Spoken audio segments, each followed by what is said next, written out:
Hello and welcome to the fourth episode of Fresh Off the Reel. My name's Lib. I'm Zombie Pat. Oh no, Pat, what happened? It's October and I'm getting into the spirit. Or at least there will Ooh. be when you hear this. Yeah, when Not you October when you right hear now. this, it's gonna be October, but right now it's not October, and it's fucking freezing. That was foreshadowing for what we'll be watching today and the rest of the month. Mm. So, for October, we mentioned this last episode, but we're gonna solidify it here. We're just gonna be reviewing spooky movies. Little, not horror movies, but spooky movies. Yeah, we're both not horror people, Hmm. so we're probably not gonna go for like the big spook ones or like the really scary stuff. Maybe, but we'll see. But for now, we're just going with some fun, lighthearted Halloween romps, Yeah. like what we're talking about today. Yeah, so this week we watched Shaun of the Dead.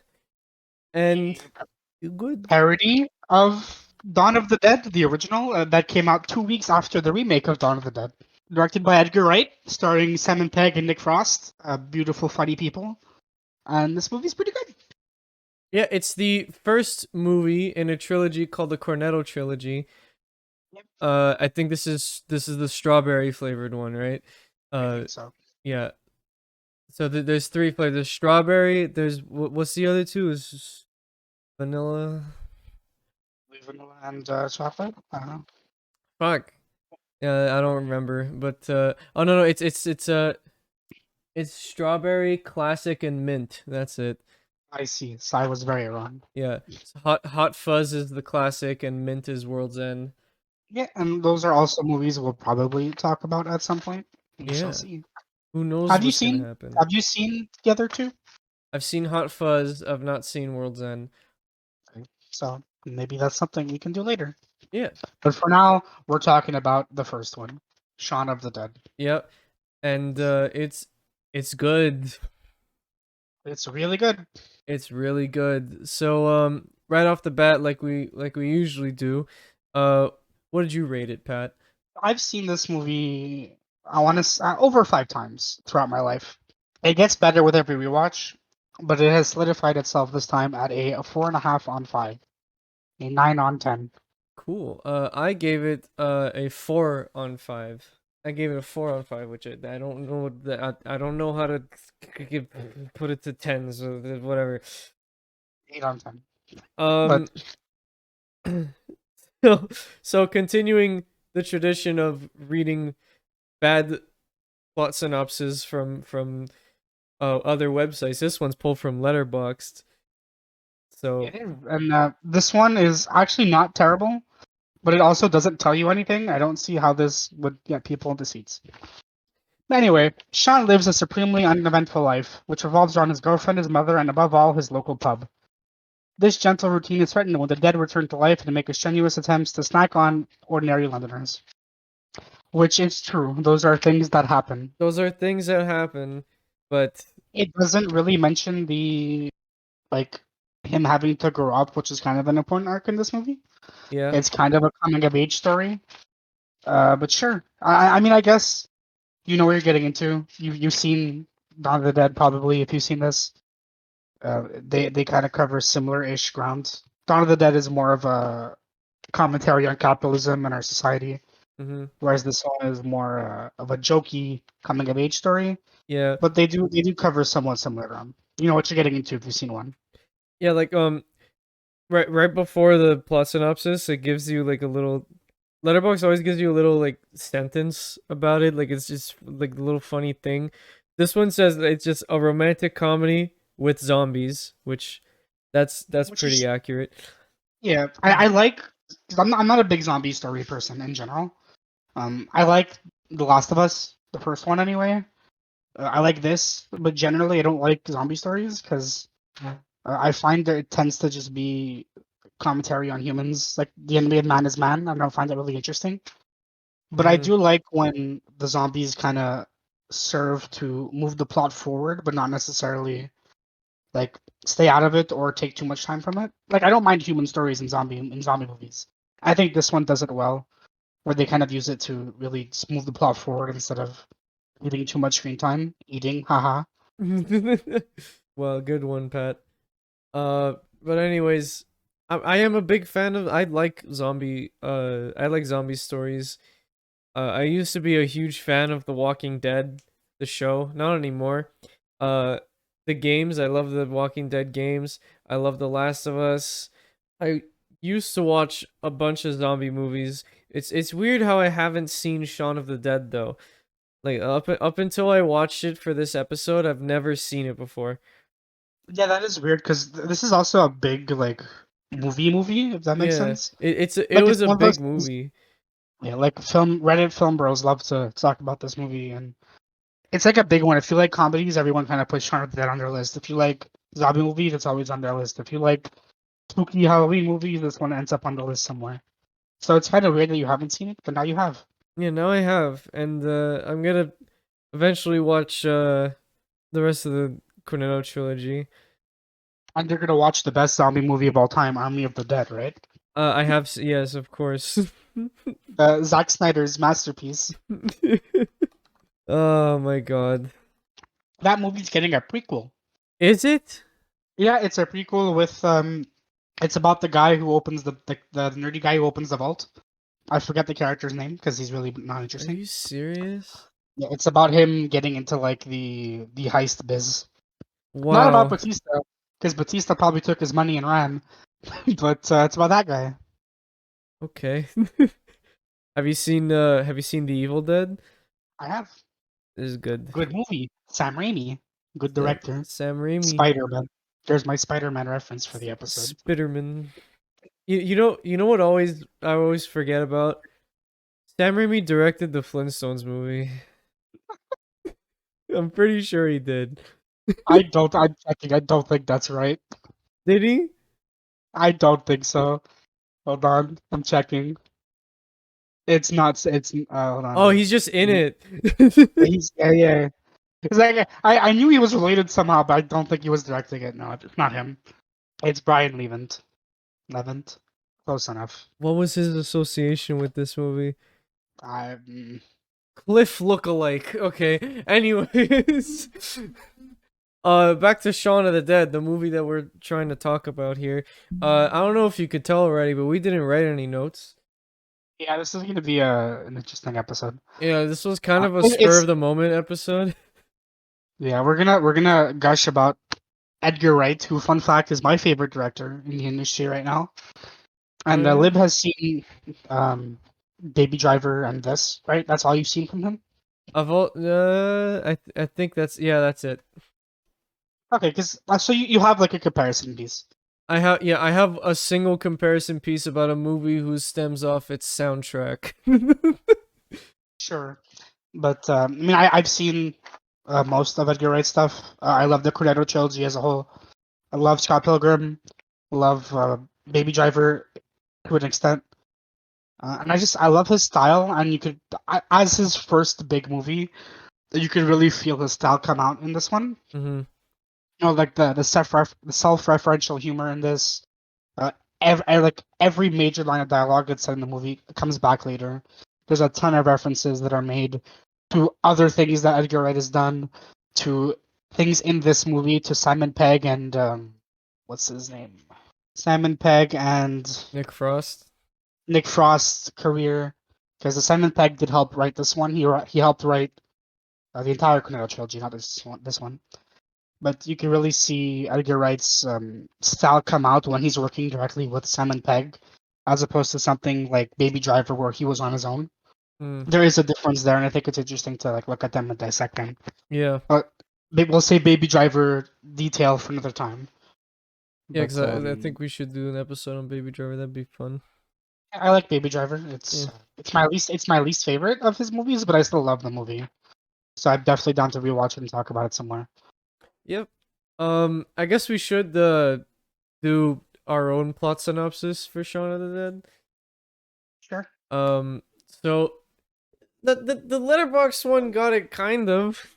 But what it is this movie takes place like right at the very beginning of the apocalypse. They keep baiting you at the beginning. I love it. I Yeah, like this movie. This movie is so good. I like slow burn baiting you into yeah. the zombies. You don't actually like. Okay, so the main characters, Ed and Sean, don't really interact with a zombie directly for the first half hour of the movie. But there's constant like a background. Like you'll see like in the background while Sean is talking to a coworker at his job, there'll be like a zombie in the background. Or both times they go to the Winchester before like the big action sequence, quote unquote, at the end. Mm-hmm. But like the first two times they go to the Winchester at the beginning of the movie, both times they get really drunk, and both times they interact with a zombie unknowingly, and they just think that person is drunk, but it's actually a zombie that's not attacking them. Even when they actually like once you hit the half hour mark and they actually like get thrown into the plot with the zombies, they still don't know what's going on. Like the zombie Mary in their backyard. They think it's just some drunk idiot until, and even like as Mary is like attacking Sean, trying to eat him, she's like, "Oh, this woman is so drunk, she's trying to eat me, haha." And Ed goes and grab a camera. It's really funny. The slow burn into the zombie stuff is so good in this. They tease it so well. They'll be like Sean will be watching TV and there'll be a news report talking about like the zombies, and it'll cut right before Sean can figure out what's happening. At the beginning, um, all the news reports are like there's this new virus going around, it's infecting a lot of people, and then it gets worse and worse. And then eventually the guy on the TV is like, well, now the dead bodies are coming alive. They straight up are like, "Oh, now people are being eaten alive," but something distracts Sean before he could put the pieces together. Like he keeps flipping the channels, but the dialogue that's in on the TV lines up perfectly with what he should be hearing. It's so funny. Like the slow burn It's at the yeah. beginning, and then even when the apocalypse blows up and like basically half of the city is zombies now, he still just gets up and goes to the store, buys something, and leaves. I love that shot because it's the exact same like structure of shot of when he goes to the store at the beginning, but everything has gone to shit and he just doesn't care. Yeah, he doesn't care, or he doesn't notice, but he like I think they're playing on the Dawn of the Dead like consumerism thing. yeah. Where, like he doesn't care because everyone's kind of like self centered and they're all trapped in their own head. It's like they're trying to make that same kind of commentary Dawn of the Dead was with the consumerism and people are just in a mall absorbed into the world around them. They're not really like paying attention. And I think it's supposed to be the same thing here. At least that's what I got out of it. Yeah, there's gonna be a lot of comparisons to Dawn of the Dead because it is a parody of It is a Dawn of the parody of Dead. Dawn of the Dead. If the title Shaun of the Dead didn't give that much away. So at the beginning, Shaun is dating a girl named Liz, Listen, and they break up because Liz is like, I want something more because all we do is do the exact same thing, just go to the Winchester every like night. Shaun, she wants Shaun to grow up, but Shaun is reluctant to do that, or at least reluctant to change. Yeah, And and that's like then a constant thing with everyone around him. Like Liz's friends will tell him that. His roommates, I can't remember his roommate's name. I want to say it's Eric, but I'm probably Liz is wrong. is David. No, Sean and Ed's roommate. Oh, Oh, it might be Paul. I don't remember. it's But like their Philip. roommate. Philip. Well, he's Oh no no no constantly wait no like. Philip's the dad. Pete, that's If it. Philip isn't that Pete, that's it. Pete is constantly alluding to how like Sean needs to grow up and Sean needs to ditch Ed. Liz says the same thing. That like Ed is holding him back, keeping him from growing up, but Sean won't let him go because they've been friends since they were kids, and that's Hmm. kind of trapping Sean in like that part of his life, and he's not moving forward. And that's basically what the movie is about. It's about him kind of growing up, Yeah.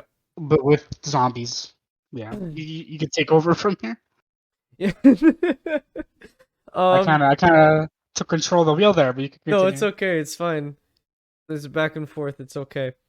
So after the apocalypse hits and Sean and Ed are finally aware of it, uh, Sean's first instinct is like, okay, we have to make sure my parents are okay, and we have to make sure Liz is okay.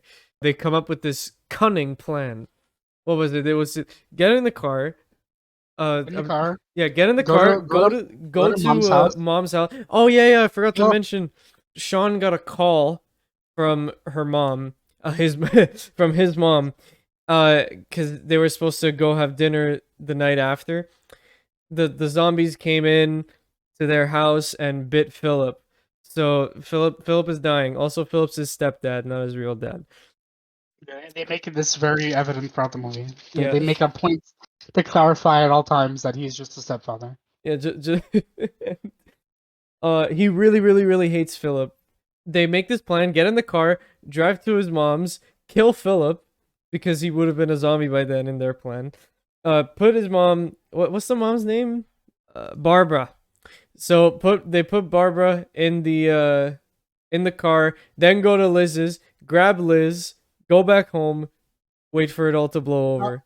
no, let's go to the Winchester and wait for it to all blow over. No, but that's the no. I was saying the first plan, and the second plan they Oh, changed it to stay at Liz's. And then the third plan was to go to the Winchester. And that's the plan they stick with.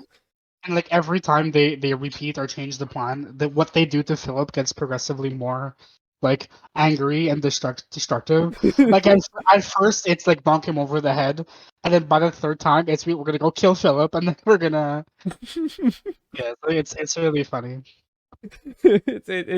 It's this movie has really good repeating jokes. Like Yeah, there's when I'm one like was this guy Big Al who keeps saying that the owner of the Winchester is with the mafia, and that's why he has a gun on the mantle and it's loaded. And then yeah, Sean's like, and that yeah, but Big Al says that dogs can't look up. And that comes back in the end because they find out the gun is actually loaded. And then Sean's like, okay, but dogs still can't look up. there's so many good like jokes like that. Like after Liz and Shaun break up, when they're like he and Ed are like hanging out in the apartment, and Pete wakes up in the middle of the night to like yell at them and tell Shaun that he's like a failure and whatever. Ed is like, "Oh, next time I see him, he's dead," and the next time we see Pete, he's a zombie. Yeah. Again, when the same night that the same night that Liz and Shaun break up, Ed says something along the lines of, "Oh, don't worry, it's not the end of the world." This is Yeah. followed by the apocalypse. There's a lot of little jokes like that. There's like the oh, you got red on you, and then like at first it's not blood, but later it becomes blood because of the zombies. Oh yeah, because it was just a pen at first. Yeah, I think my favorite joke that I have to get the actual quote out because it's super like it's super in detail. But like when again when Shaun and Liz break up at the night at the Winchester, Ed tells him, "We'll have a Bloody Mary first thing. I'll bite at the king's head, couple at the little princess, tag her back here, and bang bang at the bar for shots."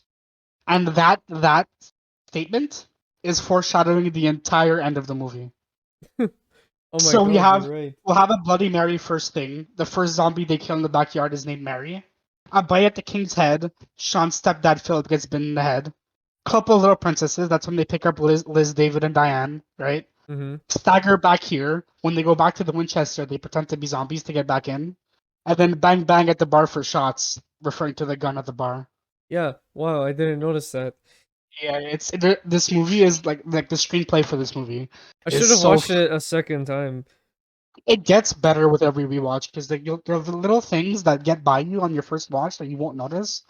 But like this screenplay is so jam packed full of referential humor and little references. Like the night when Pete yells at them, Pete says, "You want to live like an animal? Go live in the shed," and that comes back at the end of the movie. Yeah. Like there's so many things like that in this. It's so good. Um. So then there's this other character that's barely in the movie named Yvonne. She's really important at the end. So like Shaun bumps in before the apocalypse. Shaun bumps into her. They have a little chat and then they stop. And then during the apocalypse, when his group, it's him, Ed, his mom, Liz, and Liz's two roommates, they bump into Yvonne again, and she has pretty much the exact same group. They're all like spinning images of each other. There's an Ed. There's a guy who acts exactly like Ed. There's the mom. There's the smartass. That's the David, right? Yeah.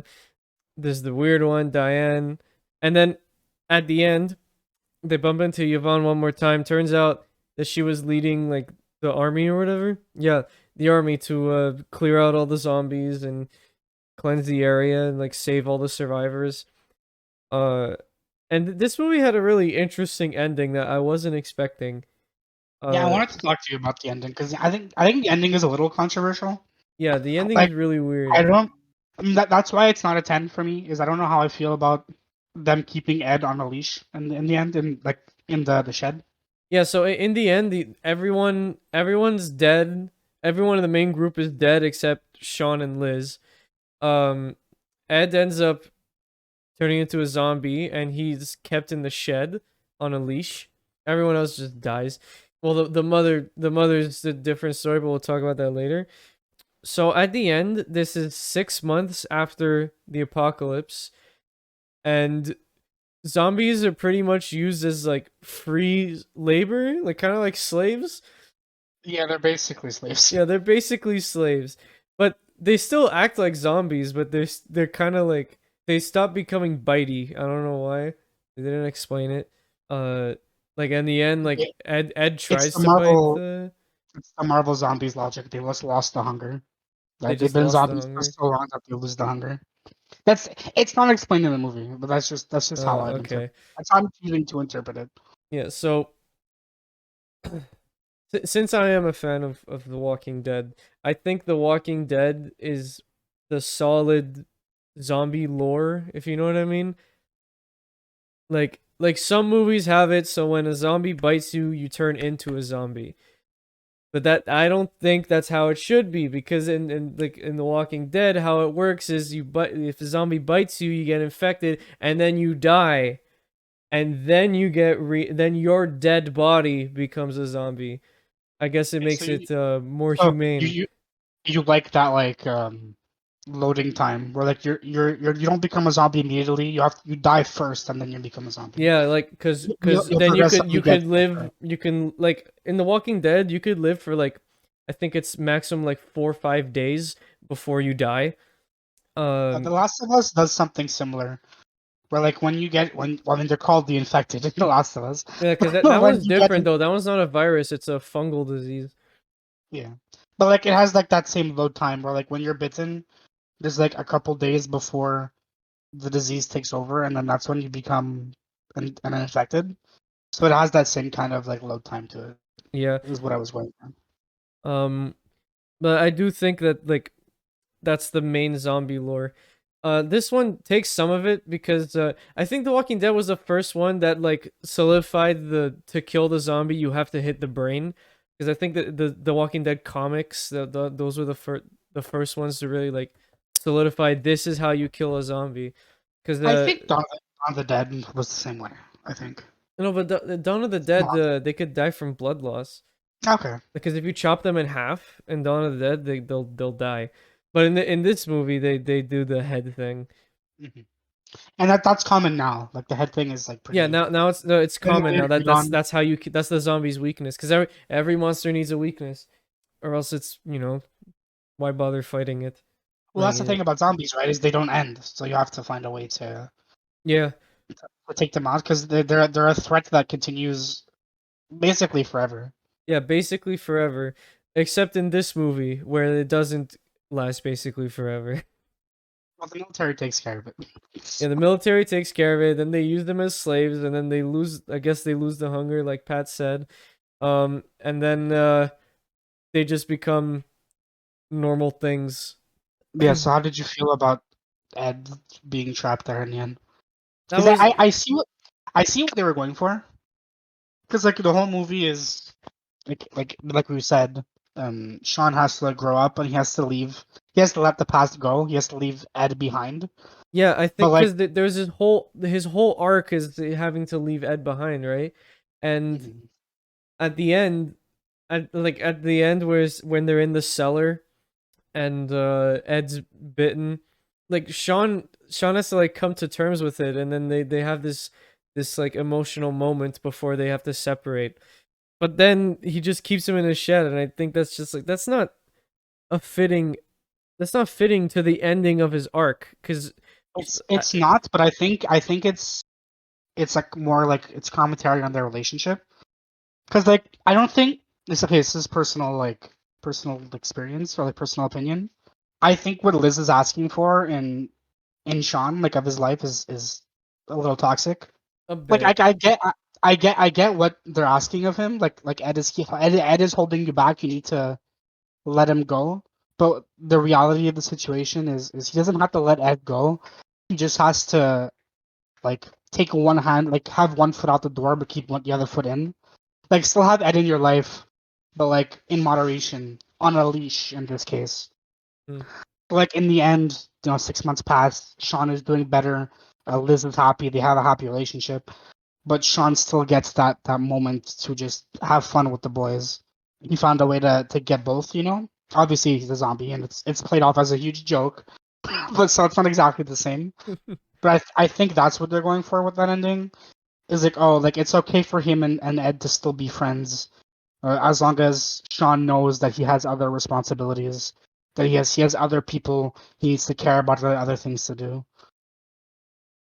Aside from the fact that they play it off like a joke, I think that's what they were trying to go for. Mm-hmm. It's just really weird because, like you said, they have this big emotional send off, and then it's I don't want to say it's ruined by a joke because it was funny, and all a joke needs to be is funny at the end of the day.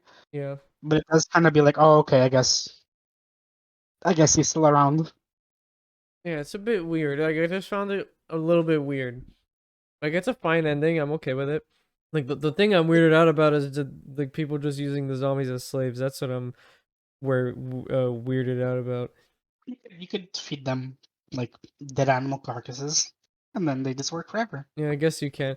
Cuz that um well it wasn't ended yet. The comic books of The Walking Dead. I'm going back to it now. Like I don't think it was like 2018, 2019 was the last issue. The way they treated that ending, it takes place like 6 years or something, like 7 years after everything that happened previously. Zombies are basically like in Shaun of the Dead, they're basically like human tools now. That you use them as like mannequins, like to display clothes. You could use them for labor, like simple things. But in The Walking Dead, it's not that they lost their hunger. Well, they found this out really early on that if you just cut off both their arms and then cut out the middle, like cut out the bottom part of their jaw, they won't try to attack you anymore because they'll have nothing to attack with. Right. Yeah. And they also found out that zombies can just live underwater because they don't have to breathe. So they started using them as as slaves. And they started selling zombies. And the one civilization left in the United States is like on the East Coast. And it's led by, I forgot her name, like an important character in the comics. That's how they ended The Walking Dead, and again, a very controversial ending. But how do you end? Yeah, it's a controversial ending. How else do you end a zombie Yeah. story? Yeah. 'Cause I think like, oh, we just nuked them and they're all dead now is boring. Yeah, because and then they could always just come back because if a human dies, they'll just come back as a zombie. Yeah, and then like a movie like Shaun of the Dead is not the movie where we get into finding a cure for like the zombies. And I think I haven't seen all the Walking Dead. I only watched the first couple seasons. I haven't read the comics at all. No, So like there's I no don't know if cure. I don't remember if that was ever a plot point. Like if they were trying to. I'm sure at some point they were looking for a cure. At the beginning, because at the Mm. beginning of the apocalypse, like the surviving doctors tried finding a cure, but they couldn't because they had no resources and they just gave up. Yeah, I don't think Shaun of the Dead was the movie to get into that topic. Yeah. Or like something like The Last of Us, where that is basically about finding a cure, kind of, but shit goes off the rails. Yeah, but it also in The Last of Us, there's some people that are immune too. Yeah, Like here, there's no immunity. yeah. Like zombie stories are weird to end in that regard, because like, what do you do, right? You kill them all, or you put them somewhere else. Yeah, and I think that's another thing it did with The Walking Dead was they just sectioned off a part of the U.S. and just quarantined it, and that's where all the zombies are. That's basically what happens in Army of the Dead, kind of. Like all the zombies get quarantined in Vegas, and the movie ends. Do you care if I talk about the Army of the Dead? I don't care. Spoilers. I've seen it. I've seen it. I Spoilers. don't Oh, care. okay, you have seen it. Okay, it's like it ends with Vegas being nuked, right? So all the zombies are dead, quote unquote. But then sequel bait. One of the main characters who survived was bitten and made it into the United States. Oh no. Anyways. Yeah, it's like that. That's how you tell zombie stories. Is you either kill them all, and then you bait a sequel or something, or expand the universe by having someone get out, or you just move them somewhere else. That's kind of why zombies don't work the same way traditional like horror movie characters do. They work more similarly to things like Godzilla or like traditional monsters. hmm Because like you can't kill them. They're constantly reoccurring threats. So like the movies the stories with zombies kind of have to be more about the humans than they are about the zombies themselves. Yeah, you can't have But a. they also can't do like the same cool shit like Godzilla can, right? So they really have to exist more as a secondary part of the story than as the primary focus. Yeah, this movie does it really really well. Yeah. Uh, It helps move along Sean down his arc. They are a threat. They are a threat to him, and they have to play around them. But the movie isn't about zombies, right? hmm Whereas like Halloween is about the killer, Midsummer and like A Quiet Place is about the monster. Can't really do that with zombie movies. Yeah, But I really think this one can't. handles it well. So we talked a lot about Shaun and Ed and Liz, but what about the other characters in this movie? What are they up to? So I don't like uh, Diane or uh, David, David. Is I his don't like name? I them don't. either. I don't like them either.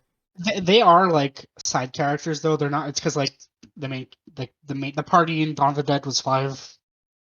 So Yeah, so they needed these two, five. these two were kind of just thrown in. I don't really connect with them.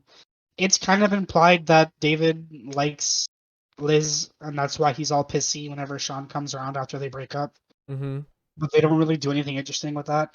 Yeah, Diane, I think the Diane story is was just. that he used to like her. I don't know if he still does, 'cause that's not confirmed, but he used to like That's her. the impression I got. The impression I got is he still likes her. Okay, yeah. And Diane and Liz were best friends for a while, and the only reason David started hanging out with Diane was to get closer to Liz. Diane kind of doesn't like David. Yeah, it's a weird friend group, but Yeah, they it's a kind of weird they friend group. they're just there to like to be there. It's kind of like Pete. Pete's just it is just there to be there. He's not in it nearly as much, mind you, but He's the foil. yeah, he like they're characters that like you have to flesh out the group with other characters to bounce off of, so they're there just to be there. I much prefer Philip and Barbara as like other characters, and they're important. Mind like let's not say they're not important, but like they serve a different purpose in the story than Diane and David do. Yeah, and they both die in the end. Yeah. Actually, how does Diane die? I don't even remember. I think she's just eaten. Like they don't even get like big ceremonious deaths. They're just kind of killed off, and we have to move on. It's not like Barbara who gets this big Yeah, this big send off. let's talk That's about played off as Barbara. a joke, a really weird joke. It is played off as a But, really weird joke, and I didn't yeah. like that. So yeah, so what happens is earlier in the movie, like right at the beginning of Sean and Ed getting into the apocalypse, we're told up front that Philip was bitten. So they have their like wild goose chase where they go get they go get Sean's parents, and they go get Liz and Co. And then they have to make it back to the Winchester.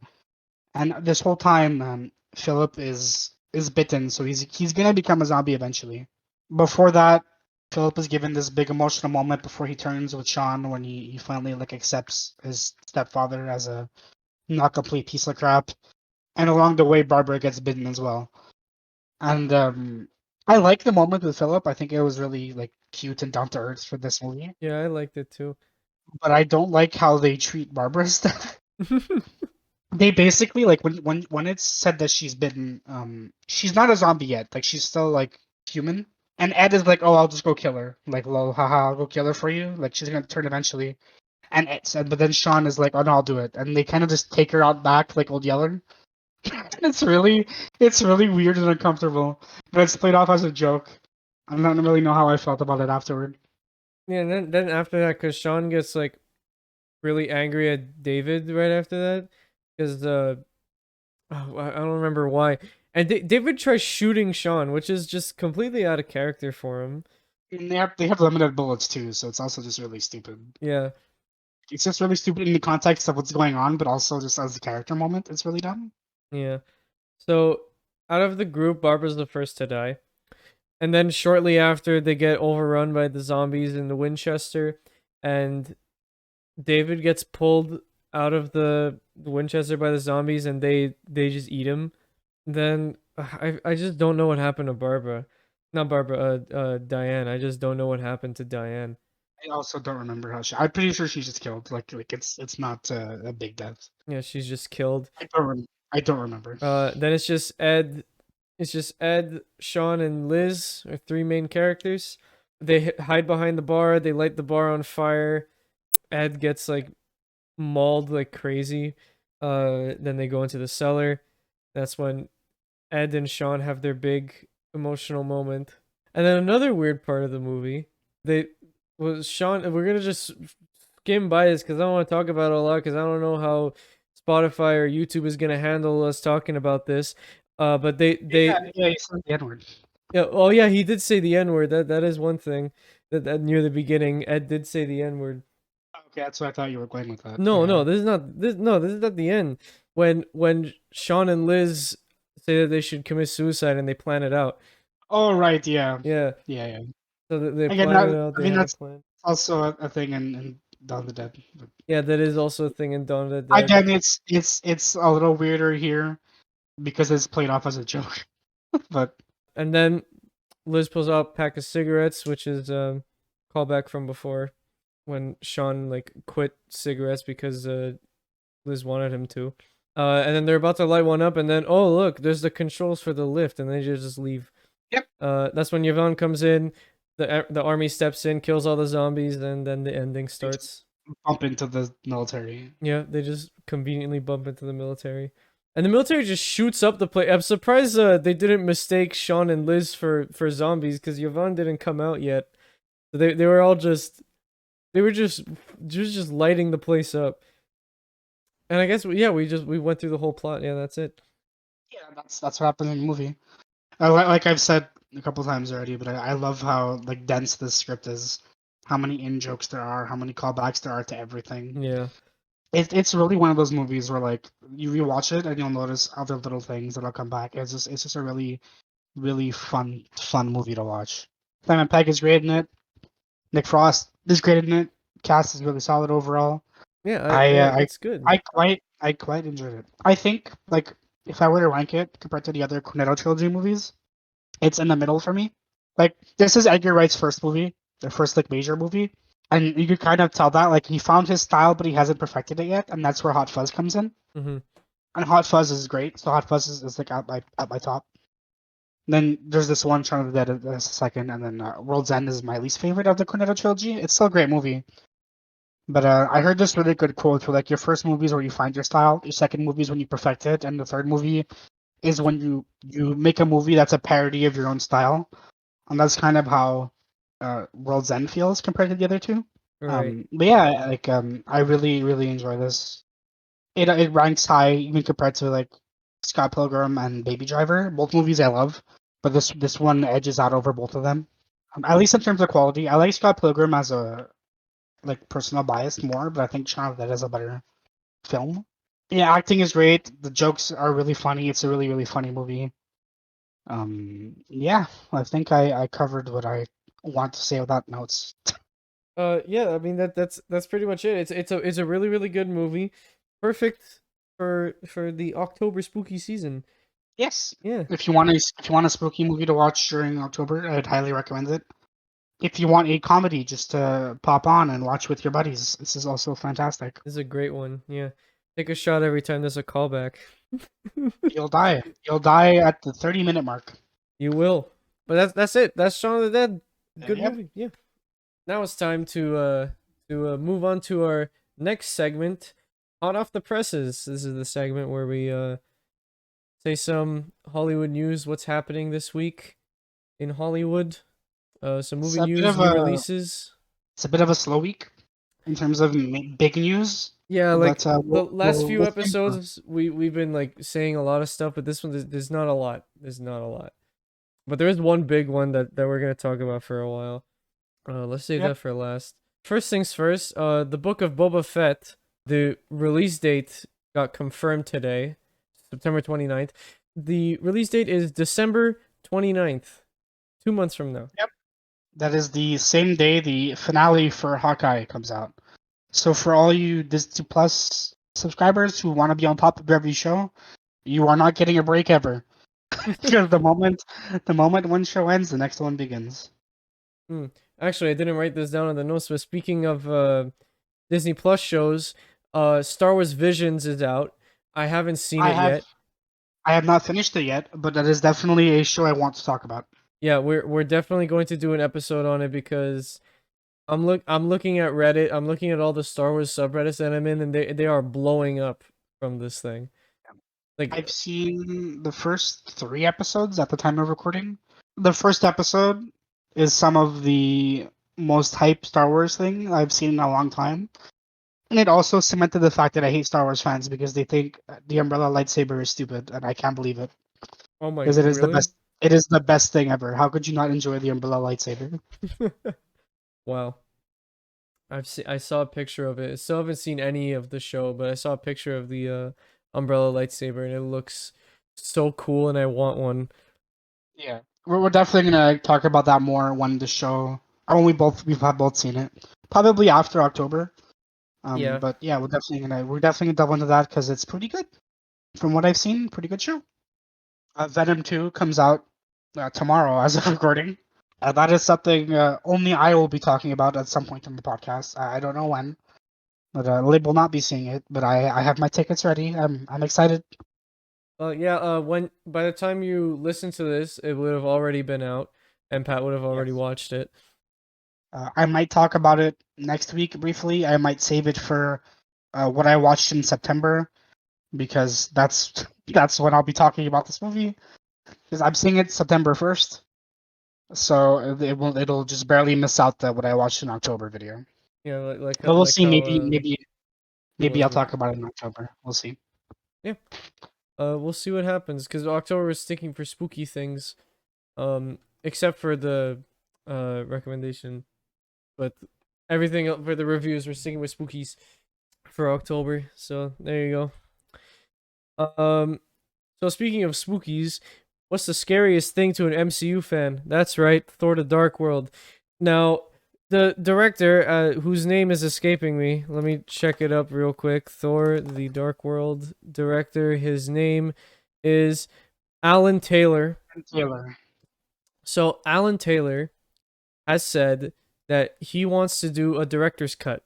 So we might get a Thor: The Dark World Taylor cut. I don't think it's gonna happen. I don't think it's gonna happen either. He keeps saying he wants to do it, but I don't think it's gonna happen. Now I want And to I would put down money that it's not gonna happen. I want to briefly mention director's cuts because they're happening. Like the only one has actually happened. It As of, was for successful recently, enough to start a conversation with other directors, right? yeah. So So with the Snyder cut of Justice League, blew up the world, and now a bunch of directors want their own cuts for past movies. Now, if you want my opinion, I think they're just jumping on a trend here because this is not necessary. I agree. Um, I agree specifically with Thor: The Dark World. I don't think there's a version of Thor: The Dark World, or I should say, I don't think the studio intervened enough in Thor: The Dark World to the point that a completely different, not complete garbage movie exists. hmm Like, there's no version of that movie out there that exists that's not completely terrible. I refuse to accept that. Um, the core of Thor: The Dark World is the problem. Like at its core, it just fails to deliver. And I don't think deleted scenes or unless the other script is completely different, it has nothing to do with the movie we got. Then maybe, but I doubt that. I really, really doubt it. Yeah, I doubt it very much. The Ayer cut, I'm more because we know the Ayer cut is like we know that there were different versions of the script. We know that there's alternate footage that exists. Like that we know about. Will the Ayer cut of the Suicide Squad be good? Probably not. But we know that an alternate cut exists. Yeah, and will we But in get it? this case, Maybe. I doubt it. But especially in this case, I don't think we're gonna get it. I don't think Marvel or Disney wants to go anywhere near that trend. I think this director is just hopping on the trend. I have no hope or faith that the Taylor cut will be good. Oh well. Especially now that we live in a world where we got like Taika Waititi Thor. Like Yeah. I think that dream is just dead. Oh well. Rip Alan Taylor. All right, moving on. Not okay. So when we first got the news, when like a bunch of news articles were getting this information out, putting it out there was a little bit of misinformation that spread. But basically, the Ditko estate, Steve Ditko's family and his legal representatives, because he's dead, um, are coming back at Marvel for. Okay, so at the time, this meant that Marvel would lose complete ownership over the IP to Spider-Man. It was Spider-Man specific, Hmm.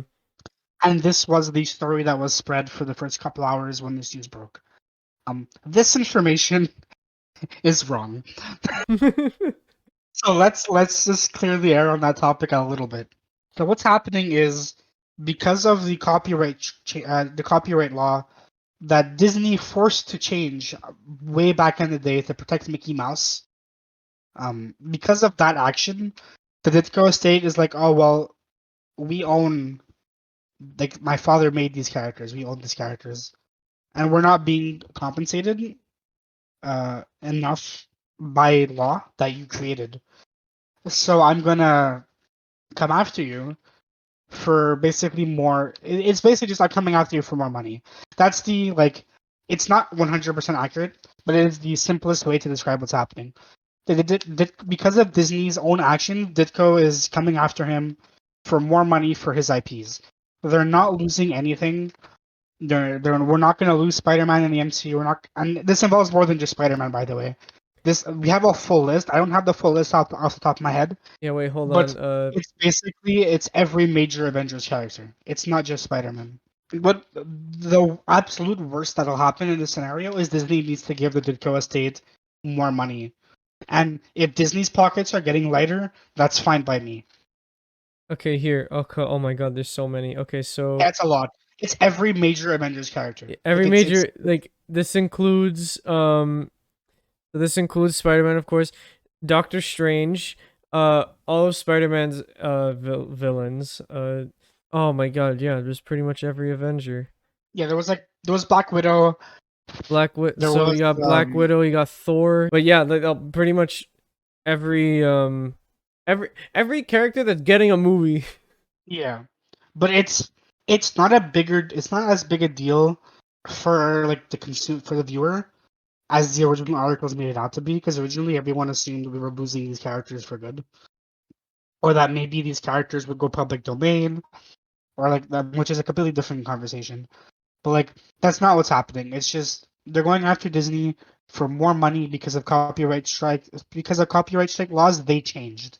And you know what? If the Ditko estate wants more money for their characters or their father or grandfather's characters, by all means, Disney can afford to pay them. Hmm. Disney should pay them. I'm very happy that Disney's losing money. They're a big corporation. They're not my friend. Yep. I hate Disney. Yep. Yep. And That's just Disney has had it too good for too long, and someone finally coming after a piece of that pie is fine by me. yeah, when I first saw this information, I saw it on Instagram on IGN, and they made it out to look like you said, we were losing all these characters. Which would be a big deal. And I don't think in that scenario, I genuinely don't think even Disney could afford that. But that's not what's happening. Yeah, so don't Since worry, then, guys. yeah, since then the news has calmed down and everyone's like been given the proper information. But yeah, that's a thing that's happening. Not, I believe Marvel is suing back, so that's gonna be a thing. That's great. Um, yeah, so we'll see what comes of that. If we get updates or when we do get updates, we'll bring this topic up again. But for now, there's really not much else to say about it. If Ditko wants more money, give them more money. Yep, that's how it be. That's how it be. All right, so the last thing that I wanted to talk about. So, okay, well, this isn't a video game podcast, but this counts because this is the Mario movie. All right, so last week there was a Nintendo Direct. In this Direct, Shigeru Miyamoto came up and revealed the cast for the Mario movie. By the way, also it's coming out December 22nd, 2022, which is a weird release date because I think it's a bit too close to Christmas, but whatever.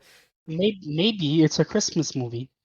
Maybe it's a Christmas movie. I hope it isn't, but maybe it is because how do you make a story out of Mario? Anyways, the cast was revealed, and by the time you're watching this, listening to this, for sure you've already seen the plethora of memes that have came up from this. The big one is Chris Pratt is playing Mario, and Just yeah, he's and to quote Mr. Miyamoto himself, he's he's so very cool. cool. He's so cool. Um, whatever. I think he's like the most like whatever casting. Like I genuinely what does I don't care. Like he's It's so weird. It's so weird. I don't know how he's gonna play the character, but Chris Pratt. I didn't look at the video. I don't have all the information, but Chris Pratt did put out a video on Instagram saying so how it he was a joke like, video. yeah. He says it's a me Mario in his normal speaking voice, and he says oh, you'll hear the voice soon enough. What I'm really hoping is it's not he says it's a me Mario like doing a Charles Martinet impersonation, but then the rest of the movie he speaks in his Chris Pratt voice because that's what I feel like it's gonna be. They'll do the it's a me as a joke, and then the rest of the movie will be just Chris Yeah. Pratt's voice. Whatever they do, I hope it's not bad. So next It's up, Illumination, Peach. so my expectations are very low. hmm Yeah, So Peach is played by Anya Taylor Anya Joy, Taylor Joy. which is I fine. like her. I like her in the Queen's Gambit. Whatever. Like I don't really have anything to say. She's in Last Night in Soho. She's in Uh, Last Night in Soho, a movie I'm very excited for. Another Edgar Wright movie. yeah. Um. So this is another hitter. So Charlie Day is Luigi. You know Charlie from It's Always Sunny in Philadelphia. So This is perfect casting. Like unironically, this is perfect casting. I think Like I think this us, it's gonna be really funny to see Charlie Day as Luigi. it's perfect. He is perfect for this role. Uh, um. Memes aside, I know everyone's like clipping the Pepe Sylvia Yeah. joke with Luigi, but like jokes aside, I think Charlie Day can play a perfect Luigi, and I'm very excited to hear him. I really hope he puts on Yeah, a really like stereotypical Italian accent. he's like the only casting I think that I'm like I unironically love this casting. It's so good. I can't wait. um, I can't wait Jack for Black. Jack Black as Bowser. I really wanted Adam Sandler as Bowser, but I'll take Jack Black.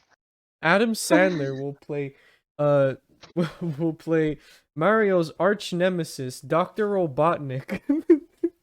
Wait, that's not right. Did you see the donkey video? There's a donkey video of this Yeah, I already. watched. Yeah, I saw the donkey video.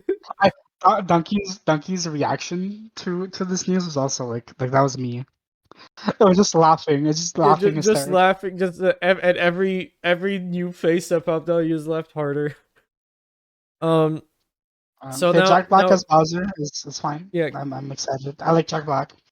I hope he brings his textbook Jack Black craziness to the character. That I think it'd be pretty funny. And I don't know if this is Jack Black's first animated thing. I don't know. I have no idea. I know he was in Brutal Legend, that video game. But other than that, I think this is his first animation. By the way, I guess we should mention that Illumination is doing this project. So, It's Poe. He's Poe. oh yeah, he's Poe. I'm so stupid. All right, next, Keegan Michael Key from Key and Peele is Toad. Okay. It's so funny. It's so funny. It's so funny. I love it. All right, that. I have nothing else to say. It's just really funny. Okay. Like So like when his face came on screen, I started dying of laughter. like I can't even picture the voice. I just I don't know what he his, would do. I don't know if his he's voice, gonna do the Toad his voice. his face with the word toad is just so funny. You know what's even funnier? Seth Rogen is Donkey Kong. Oh, I died. I pissed my pants. It was I was so funny. That's just how I feel about this entire casting. It is just so funny. Like they sure picked some actors to play these characters. Yeah, They definitely remember in the Sakurai Minecraft thing, the Steve reveal when Sakurai just went, "Isn't it funny?" And that's this. yeah, basically. Seth Rogen is Donkey Kong. Seth Rogen is one of the most controversial actors right now, I think. And Nintendo wants to make a movie with him, so yeah, I don't know. I didn't think I thought Nintendo was like super protective. I thought they would really like really be careful about who to pick for the casting. I honestly thought we would just get It really looks like they picked big names over anything else. yeah, I think so It's because like I thought they would it's pick a like, uh, B-list actors. So like you know, Elephant in the Room. Charles Martinet is in the movie and he's not voicing these characters. he's doing cameos. The perfect actor was right there. But anyway, that's a separate conversation. And then for the supporting cast, there's Kevin Michael Richardson as Kamek, Fred Armisen as Cranky Kong, and Sebastian Maniscalco as Spike, So which is amazing. I love it. which So is funny. amazing. Which is amazing. I It's died just laughing. like when I saw Sebastian Maniscalco's face, and It he's was playing so funny. a character, Spike, who is only in the original Mario movie. That's who Spike is. He's Mario and Luigi's boss. He's also in the game. He's in like a Wrecking Crew, I think, or something for the NES. Oh, he's in Okay, well that's Wrecking Crew. Yeah, but Mario and Luigi are in it. Yeah, I guess so. Yeah. But there's your cast. There is your cast for the Mario movie. I'm sure we'll be talking about this movie again at some point. We are 100% doing an episode on the Mario movie. We'll have to, right? So like, we'll be covering it. We'll be covering it for sure. But that concludes Hot Off the Presses. Oh my god. What an excellent casting. Yep. Okay. I am excited with a question mark. I am excited.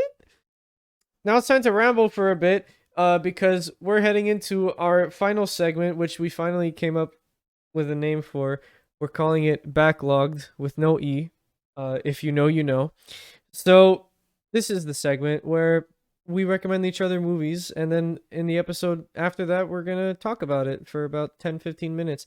Last episode, I recommended that Pat watch 1917, and he has. I've seen 1917. So Pat, why don't you tell us what you thought? So this was an Oscar movie that I didn't watch from 2019. It was on my list, and then I really wanted to see it in theaters because it just seemed like one of those movies you had to have seen in theaters, or like with a really good setup, like a Yeah. good audio setup specifically that I don't have. But I didn't get to see it in theaters 2 years ago, and I watched it from the comfort of my own home last night, 2 nights ago at the time of recording. It was good. I'm not a war movie person. It's not that I don't like them; they're just not really my thing. But despite all that, I quite enjoyed this movie. Yeah. I thought it gave me it gave me a kind of a similar feeling that I had when I watched Dunkirk, when I watched Saving Private Ryan. Two movies I love, despite not being a war movie guy. I have a weird thing to say about this movie. I thought it was beautiful, and considering the content, I know that's a strange way to describe it, but I thought this Yeah, movie was very beautiful. I thought The so too, shots, though. the landscape shots in this are amazing. The score is amazing. The way everything is lit is beautiful. It's just a very, I don't want to say pretty because it's not pretty, but Mm-hmm. pretty movie to look at. It's beautiful eye candy. I like the characters enough. The duo, I can't remember their names right now, but Blake and Schofield. Blake and Schofield, I really like their dynamic at the start of the movie where they kind of just like they're war buddies, but like they're kind of just working together reluctantly, and that's really obvious. Like when they get to the front lines and the base kind of collapses when they touch the bomb, Yeah, and like Schofield is pissed and he doesn't want to be there, and it's very obvious he doesn't want to be there. I thought their dynamic was great. I wasn't expecting Blake to die. me neither. I don't know why. I got to that point and it really caught me off guard. It's supposed to. Yeah, and like as soon as they picked up the German soldier, it still didn't like register with me that he was gonna get like it should have been obvious that he was gonna get betrayed, but it wasn't. It really caught me off guard. And that whole like the following like 5 minutes of Schofield just like mourning was really beautiful. I thought it was Yeah. handled very well. The acting was superb. The music in that scene was really good. I did want to talk about Blake's death scene for a bit because I think it is, in my opinion, the most realistic death scene I have ever seen in a movie. Uh, Especially given like the context of in war, because a lot of death scenes in movies, like we were talking about in Shaun of the Dead, it's like no, like they're yelling and they get like really It's angry. it's very dramatized here. Here it's very subtle. It's very real. It's very angry, but in a realistic sense. Yeah, Like Schofield looks defeated. He's not pissed. He looks like he lost his best less. friend. Like he, He lost his best friend, yeah. and he reacts genuinely and realistically. Hmm. And just the whole aftermath of when like the other battalion came from the flare and they came to pick up Schofield and take him like on the truck. He wasn't talking to anybody, he was just staying quiet, which felt weird because at the beginning of the movie he was so talkative, he just wouldn't stop talking. He leaves that scene a different person than he was when he entered it, and I think like they handle his grieving process like it's quick because he's a soldier, and like it's part of the job, right? Like that's what you enlisted for, but they handle his process so well. I find. Yeah, I thought so too. And I wanted to He- ask you he- something about that, about the death. Did you think Blake was the main character? I thought Blake was the main character. Yeah. Up to that point, I thought Blake was the main character. Yeah. I didn't know this was based on something. I just assumed Blake was the lead, and when he died, I was really caught off guard. I didn't think that was gonna happen. Yeah, Obviously, it's a war movie, so like you have to expect death. But I thought, well, he's the main character. Like he's probably gonna survive this, right? yeah, Like he's because trying to get. they kind It's, of bait it's, you. yeah, it's the journey to Blake's brother. Like they bait you into thinking, like, they bait you into a false sense of security, right? In Yeah, the and way when they they also they bait you into thinking Schofield is gonna die because he gets his hand cut at the beginning, and then when the rat trips collapse on the him. wire for the bomb, he's the one who gets caught in the rubble, and he's the one who doesn't want to be there. So like the movie keeps, and he's the one that has like the shady backstory, doesn't really like share anything. So you think that he'd be the one to not make it to the end. He has this really cute moment with the baby when he finds the French woman with the lost child. This movie does a really good job at humanizing him. Like between his reaction to Blake's death and then him interacting with that French couple, and him interacting with Blake's mother, I thought was really really handled well. Like when he talks about like he asks for permission to write a letter to their mother. Yeah. I know he talks to the brother about how he was a good man, he was a good soldier. Like, yeah. Yeah. And the whole journey about like going from the first base to the second is the second is going to do an attack, but the attack is a trap, so they have to send this letter to the second to call off the attack. It's a direct order to Yeah, call off the attack, and that's why they go. and like yeah. And all communication with the front lines is cut off. Yeah. So In the end, Schofield does make it. He does call off the attack, finds Blake's brother, and like breaks the news and everything. And the ending is on this like beautiful shot when he walks up to a tree that looks almost exactly the same as the tree from the beginning. it just cuts like it shows his face like he's finally like journey's done. Yeah, He's relaxing. and he pulls out his Mm. tin. So in the whole movie, he keeps like pulling out this tin, looking inside it, putting things in it, and closing it. So he opens the tin at the end, and it's pictures of his family. Earlier in the movie, it's just out like he says that he didn't receive anything from home. Probably he didn't want to look at it, but in the end, he finally opened. We finally get to see what he's been hiding. Yeah. It's Um. it's a really beautiful movie.